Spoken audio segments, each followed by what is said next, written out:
सूचना, ये कहानी काल्पनिक है। इस कहानी में दिए गए सारे पात्र, सारी बातें और जगह भी काल्पनिक है। किसी की भी भावनाओं को ठेस पहुंचाना मेरा उद्देश्य नहीं है। दोस्तों, जय और रीना पिछले 3 साल से एक दूसरे के प्रेम में थे। दोनों के बीच प्रेम इतना बढ़ चुका था कि दोनों ने मन ही मन एक दूसरे को अपना जीवन साथी मान लिया था। एक बार जय को काम के सिलसिले में बाहर जाना हुआ। जय काम में इतना व्यस्त हो गया कि रीना से वह ज्यादा बात भी नहीं कर पाता था। एक दिन रात को रीना का कॉल आया। जय अभी काम खत्म करके बैठा था। जय ने कॉल उठाया और कहा, रीना कैसी हो तुम? मुझे माफ करना, मैं काम में इतना व्यस्त था कि तुमसे ज्यादा बात ही नहीं कर पाया। मैं तुम्हें रोज बहुत याद करता हूँ। रीना, मैं भी तुम्हें बहुत याद करती हूँ। मैं तुमसे थोड़ी गुस्सा भी हूँ। यार, मैंने कल कितने कॉल मैसेज किए, लेकिन तुमने कोई रिप्लाई ही नहीं किया। मुझे बहुत गुस्सा हूँ मैं तुमसे। जय ने उत्तर दिया, यार सॉरी, माफ कर दे यार, अब मान भी जाओ। ऐसा क्यों कर रही हो? रीना ने कहा, नहीं जय, मैं आसानी से नहीं मानने वाली। यहाँ आके मनाओ मुझे। ये कहकर रीना ने कॉल काट दिया। दूसरे दिन सुबह जय ने रीना की मनपसंद चॉकलेट खरीदी और एक सॉरी कार्ड लिया। ये लेकर वो रीना के घर पहुँचा। रीना की मम्मी को दोनों के बारे में सब पता था। जय ने रीना के घर के दरवाजे पर दस्तक दी। रीना की मम्मी ने दरवाजा खोला और जय को कहा, आओ जय बेटा, कैसे हो? कोई दिक्कत तो नहीं है ना? मैं ठीक हूँ आंटी, रीना से मिलने आया हूँ, जय ने उत्तर दिया। रीना तो ऊपर सो रही हैं, कब से आवाज दे रही हूँ उसको, लेकिन उठने का नाम ही नहीं ले रही है। जाओ अब तुम ही उसको जगाओ, रीना की मम्मी ने कहा। फिर जय रीना के कमरे के पास गया और डोर बेल बजाई। रीना ने कहा, क्या हुआ मम्मी, सोने दो ना थोड़ी देर और। क्या कब से आवाज कर रहे हो? जय ने फिर से डोर बेल बजाई। रीना ने गुस्सा होकर दरवाजा खोला और जय को देखकर कहा, अरे तुम जाओ यहाँ से, मुझे तुमसे बात नहीं करनी। फिर जय ने उसको मनाते हुए कहा, सॉरी रीना, गलती हो गई मुझसे, मुझे माफ कर दो प्लीज। आइंदा मैं कभी तुम्हारे कॉल्स मैसेज को अनदेखा नहीं करूँगा, तुम्हारे सारे कॉल्स का जवाब दूंगा।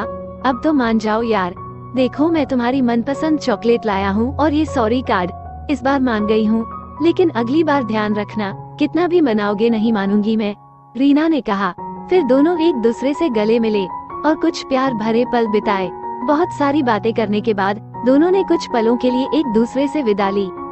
अगले दिन जय का जन्मदिन था। रीना ने जय के लिए तोहफे में एक शर्ट खरीदा और उसकी मनपसंद चॉकलेट केक का भी ऑर्डर दे दिया था, जय को सबसे पहले शुभकामना देने के लिए। उसने सोचा कि वो अपने घर से रात के 11:30 बजे निकलेगी और 12 बजे उसको पहली बधाई देगी। योजना के मुताबिक रीना ने ठीक 12 बजे जय के घर के बाहर दरवाजे पर दस्तक दी।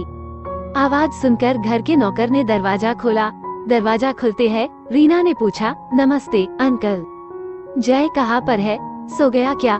बेटा अब तुम्हें क्या बताऊं? जय अभी अस्पताल में भर्ती हैं। वो आज रात को ठीक 10 बजे माँ के लिए दवाई लेने जा रहे थे। तभी एक ट्रक सामने से आ रही थी। उसके टक्कर मारने से कार पलट गई और ट्रक भी नीचे खड्डे में गिर गई। कुछ लोगों का कहना था कि ट्रक का ड्राइवर शराब पीकर ट्रक चला रहा था, क्योंकि उस ट्रक से शराब की कुछ बोलते मिली थी।